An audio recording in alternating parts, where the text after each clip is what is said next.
and welcome to Happy Horror Time. My name is Tim Murdoch. And my name is Matt Emmert, and we are here commenting on the latest in horror news. So jumping right into it, one of the stories we just heard about, actually it was a couple days ago, but famous director of A Nightmare on Elm Street 4. The Dream Master. The Dream Master, and also movies like Die Hard 2, not to mention The Strangers, chapters 1 and 2, Renny Harlin. He is set to direct a new movie called Black Tides that's based on real-life orca attacks. Now, Tim, that's a killer whale. Yes, I grew up watching Orca many times. When Jaws was not at the video store, I picked up Orca.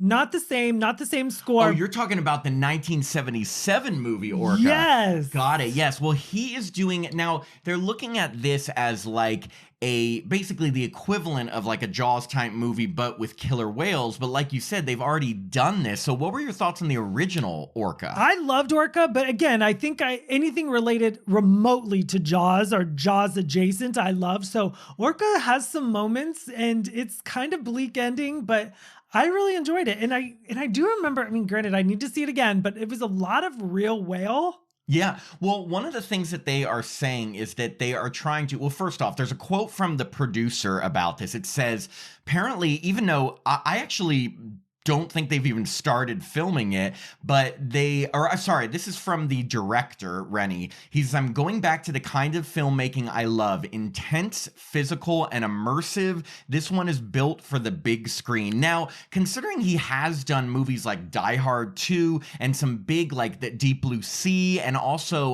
The Long Kiss Goodnight. I mean, Deep Blue Sea was 1999, so it can only get better. I feel like Renny will not do it cheaply and stupid. And the thing is that I think people had mixed feelings on The Strangers Chapter 1. I think that felt a little bit like it was just copying the original Strangers, but one thing Renny Harlin can do is suspense thrillers. So I think if he's going to be using practical effects and doing real life situations and not CGI, and by the way, Tim and I have watched a bunch of like to be original CGI filled shark movies, and they are awful. They are so bad. So, I mean, again, we already love Jaws, but now you even love Jaws more. And I was so desperate for sharks, I loved Orca. Yeah, well, that's the thing. And so, killer whale movies, I don't know of many, whereas sharks are a dime a dozen. And like I said, if they're not going to use cheesy CGI and really film this on location, use real effects, I'm sure they're using real whales. Obviously, they're not going to have whales attacking people, but I think that this one could be pretty good. And so, and again, with Renny Harlin helming it, I trust him. I mean, he did Nightmare on Elm Street 4, The Dream Master. Yes, and The Long Kiss Goodnight. But Yeah. I have to go back. Matt, did you think it was a real whale when it jumped over the rocks in Free Willy? It was a real whale. It was not a real whale. Was it not? I don't think so. Do you know what? I know Free Willy about as well as I know, like, I don't know, something I don't know Free at all. Willy 2? Free Willy 2 is something I definitely don't know. Was there ever a Free Willy 3? I think there was. Was Willy finally freed? To be determined. He's still in captivity. He's not free. Poor Free Willy. The thing is like, yes, I thought that was a real will, and I always think of that Michael Jackson song that was during the movie, and the kid with like the big bushy hair. Yeah, whatever happened to him? He's still trying to free Willy. Okay, anyway, so another thing that happened very recently was a new trailer for a movie that is based off of another Stephen King novel called The Long Walk just dropped. Now, this novel apparently was written in 1979 by Stephen King under his pseudonym Richard Bachman, called The Long Walk. Now, this is just a synopsis. It tells the story of 100 teenage boys who are participating in a grueling walking contest in a future authoritarian America. I'm not going to read it anymore. Basically, what the trailer shows is that it's almost like a Hunger Game competition. Is it televised? I'm not sure about that, but I know that there's a group of kids and they all have to keep walking, and if they stop walking, they get warned, and then they get executed on the spot, and the last person who makes it through past everyone wins a ton of money. Such an interesting grand prize. It's like, what's the amount? Oh, I don't know. They say like they win whatever they want. I don't know what that means. Candy and chocolates. So this trailer looks very serious. And what I mean by that is that, look, we all know that horror movies they kill teenagers all the time, but they don't usually kill kids, although that's kind of changing. In this movie, there's a lot of kids walking and a lot of kids getting plugged by this authoritarian government. It's just boys. There's no girls. From what I've seen, I have not read this novel. I didn't even know that Stephen King, I did know he had a pseudonym, but I didn't know of this novel at all. But apparently they were waiting so long to make this because Stephen King himself said questioned himself, he right? thought, he called it, he said he didn't know if it should ever be filmed due to its merciless nature. And I assume that's because they are killing kids in the street. And this is what I have to ask, like, as much as it's like enticing to join a contest where you could win a lot of money, if everyone but one person is murdered, I think your odds are you're going to be killed. Well, I mean, what a game to play. And as someone who's run 4 marathons, I don't know if I could do it. Oh, God. I'm just going to slide that in there. Put that on the Happy Hour Time bingo card. I think this looks very serious. And by the way, it is being directed by the director of 4 of the 5 Hunger Games movies. So his name is Francis Lawrence. So basically, he knows how to do dystopian movies about kids competing and getting killed. So if there's anyone who knows this, it's him.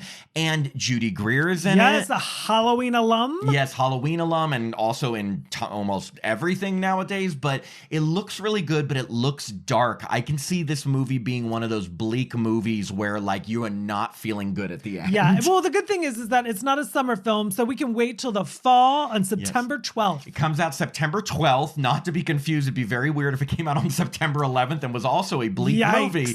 But again, I'm really excited about this movie. I loved The Hunger Games because I like that competition. Jennifer Lawrence. I do love Jennifer Lawrence, but I love that competition aspect. And when the stakes are as high as you're getting killed if you don't make it, like, I feel like it's going to be a very tense movie. I just have really good feelings about this. I just think it's going to be bleak. Right. I mean, since it's coming from Stephen King, I hate that he uses an alias. Are they still going to use the alias? Oh, no. Not, okay, because you mean like based on the novel by Richard Bachman? Right. People are like, who's that? Well, okay, so the cat is out of the bag. Yeah. But I mean, as someone who loves reality television, I think I will enjoy it. It's just, you got to check out this trailer, everyone. And by the way, you know, if you'd like, give us your thoughts of this trailer and what you think the movie will be like in the comments below. But when you check out this trailer, it starts like it's like Stand By Me. It's a bunch of kids hanging out, walking, having fun until the first kid can't keep up and gets plugged in the street. Right. Plugged, you mean, that means a gun? Yeah. Plugged. Oh, okay. You've never heard that's like mafia speak, like is gonna plug them. No, I don't watch The Sopranos. Oh. But yes, it turns dark very quickly. Judy Greer should have been in the trailer more, though. She has like one quick hugging scene, whatever. Well, that's all she had in Jurassic Park. Jurassic World? I don't know. Jurassic World, yeah. Okay, so in other news, they just announced that the Crystal Lake series, which we already reported, you know, it's in production. They have Linda Cardellini to play Pamela Voorhees. They are actively looking for extras, and they are filming next summer in New Jersey. Or sorry, it's this summer. They're searching for local talent between June and October of this year in the New Jersey area. They're going to be shooting all over New Jersey, including spots from the original movie, which means Camp Nobi Bosco. That's right. And what's the alias that they're filming under? Oh, the alias is Mama's Boy.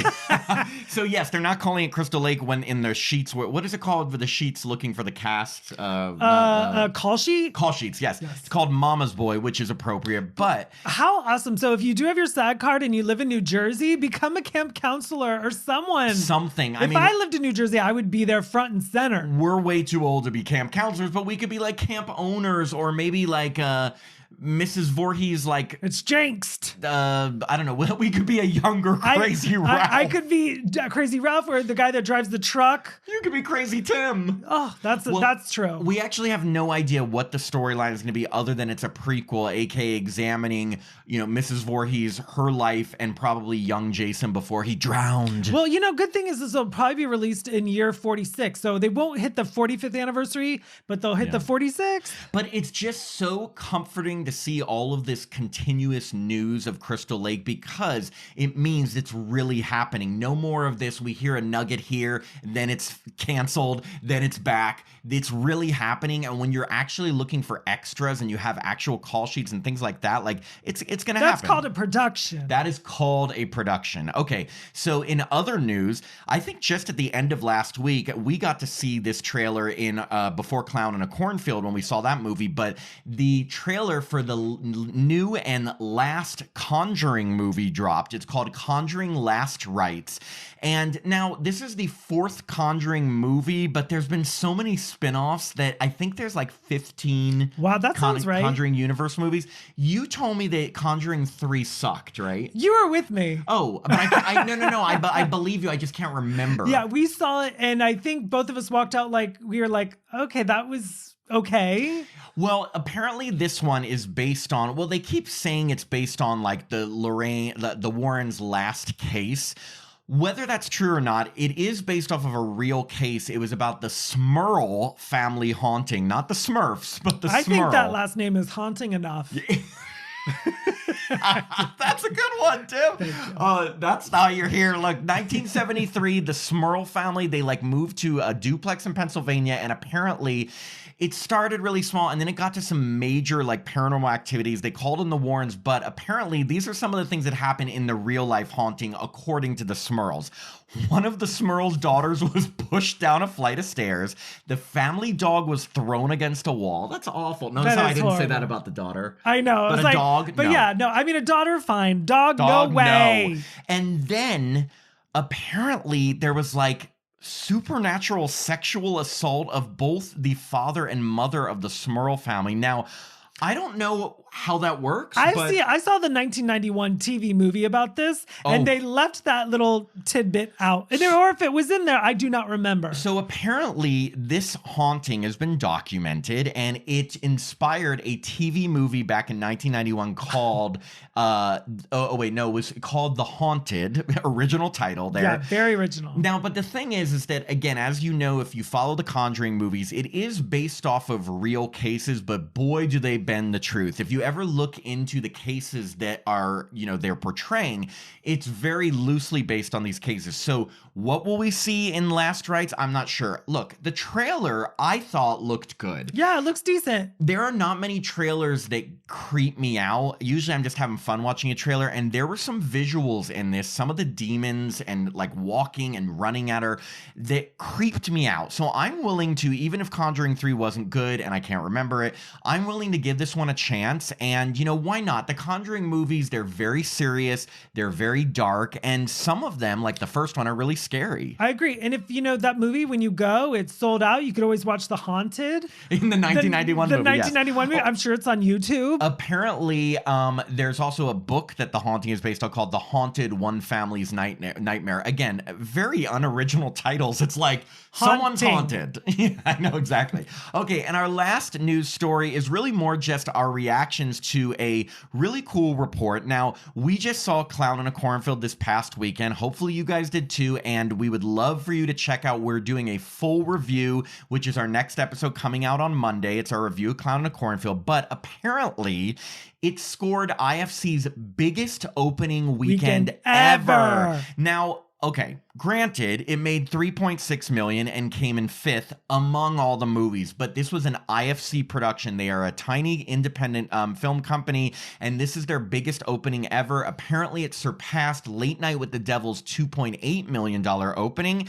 Late Night with the Devil went on to make $10 million, and they think Clown in a Cornfield's gonna way surpass that. So already they're celebrating, and to be honest, I'm happy about it. I'm actually surprised it didn't get higher than number 5. Like, I thought when we went, it was a packed house. Yeah. So I guess just Burbank is seeing it. I think, well, I mean, we were there opening night, and opening night, you're always gonna get like those big crowds. But I think that this is gonna be good for a few reasons. Number one, IFC is probably gonna get more theatrical releases. Word of mouth. And, Late Night with the Devil, they do more independent type stuff, so great. Secondly, maybe this will mean, because the budget for Clown in a Cornfield was so low, it was like less than $1 million, that because it's already made way more, maybe this means we'll get a sequel. And remember, this movie is based off of novels, and there's already, the author is working on the 4th one, so there's plenty of source material. So we'll probably get Clown in a Cornfield 2. I hope we do. I hope we get tons of clowns and tons of cornfields. I love cornfields. I love clowns. And I love independent horror, right? Yes, and